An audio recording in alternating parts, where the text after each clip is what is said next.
Your Country 103.9 KGRT. Gino Aragon here with you in the Charlie Clark Studios. And, of course, El Paso Comic-Con is coming up April 12th, and it's going to be a lot of fun there.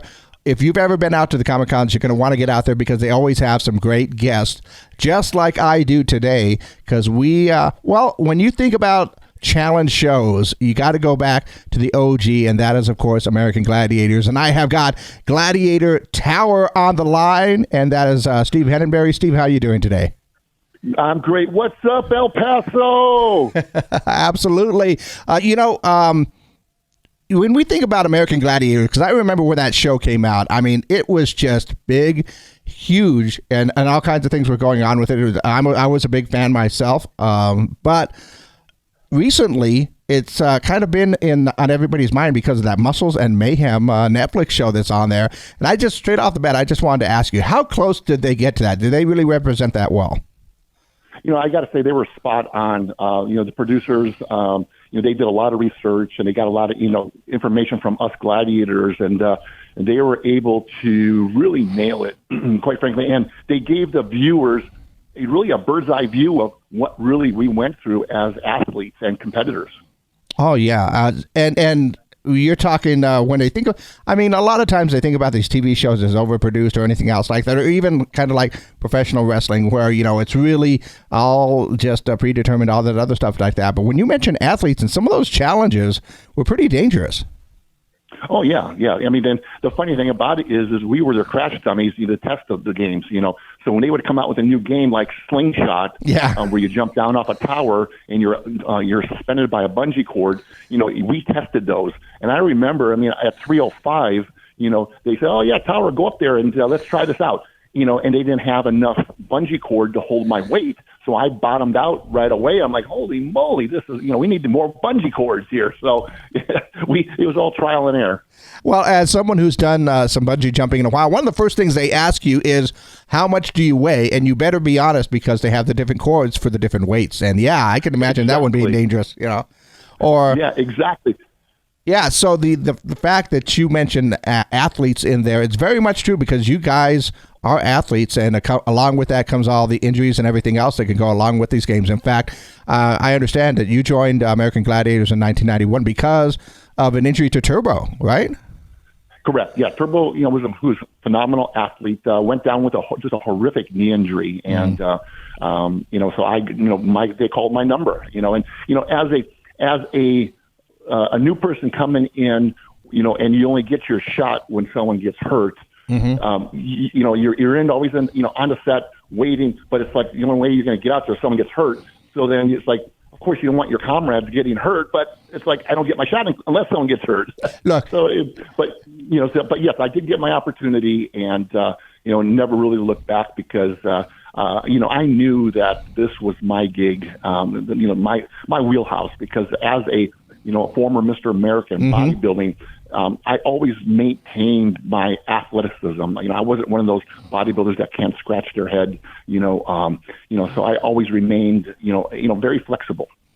Oh, no, absolutely. And, I will say this. Anybody who's ever been on the bench or any sports knows that joy of getting called into the game, but that fear of having one of your teammates hurt. So I definitely understand that one, being a bench player myself.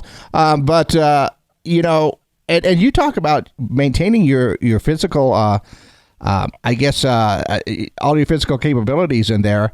And as a former, Mr. American, because I'm going to shout out right now, Lori Patrick Ice is hopefully will be able to get to join us right here. But I know that she does her Chilling with Ice podcast. And I happened to watch the one that she did with you a few months ago. And I got to tell you, you guys look in great shape. Well, we try, at 61 years old, I feel, age is just a number. Yeah. It's how, it's your daily activities, movement, nutrition. That's the key to staying, young and vibrant. And, my wife and I, we're competing this next year in the Masters Mr. America. And that's my bucket list. I think I believe we can win it. Because I won the junior Mr. America. Now I want to win the Masters. Okay, awesome. Well, you don't go in it thinking you're not going to win. You got to go in there with that positive attitude. You guys got it. You're going to win it, right? Correct. One of the interesting things with that podcast that ICE does, and I encourage everybody to check it out. It's up on YouTube, Chilling with ICE. You know, I just want to make sure that we get her name out there too, because she's supposed to was supposed to join us. But it's a really good podcast, and one of the interesting things that you guys brought up during that podcast was the idea of what we know now with nutrition and how to eat and how good fats, bad fats, all that other stuff like that, and thinking if you knew then what you know now about nutrition, how much easier it would have been for you guys, or at least better. We'll put it that way. Yeah, nothing's easy. I don't want people to think that there's a quick fix or easy.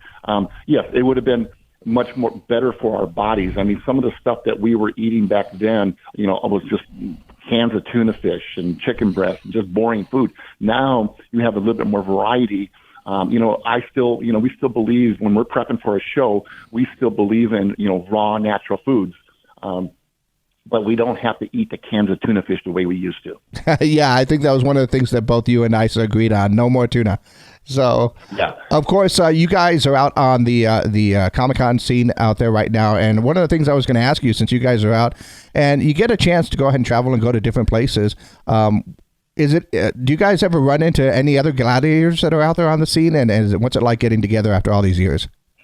Well, I mean, we haven't. Usually, if we're going to be at an event and there's another gladiator there, it was planned. Like Lori and I are going to be in El Paso together. But it's funny because before my wife and I hosted a pre-production party at our place here in Southern California, and we got together with the gladiators. And some of us haven't seen each other for 30 years.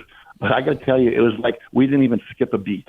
We just jumped, Nitro, Ice, and myself, and Laser. It's like we didn't even skip a beat. We were right there, ribbing each other, hugging and telling stories, and it was great. It really was. Thanks a lot, Steve, for taking the time to talk to us. And if you haven't seen it yet, I encourage everybody, check out The Muscles and Mayhem. It's up on Netflix. You can check it out. It's they've got several episodes, and you will get, as Steve said, a real good representation of what American Gladiators was like back in the day. Absolutely. And just one other shout out for, I produce these fit tips, a weekly fit tip. And so if you want to check out my fit tips, get a quick little tidbit from a former Mr. American Gladiator, you can go to @bighhomes.com. Well, I don't know anybody who wouldn't want to get fit tips from you because, like you said, at 61, you're in great shape. So definitely follow on those tips. And thanks a lot, Steve, for taking the time to hang out with us. My pleasure. Thank you.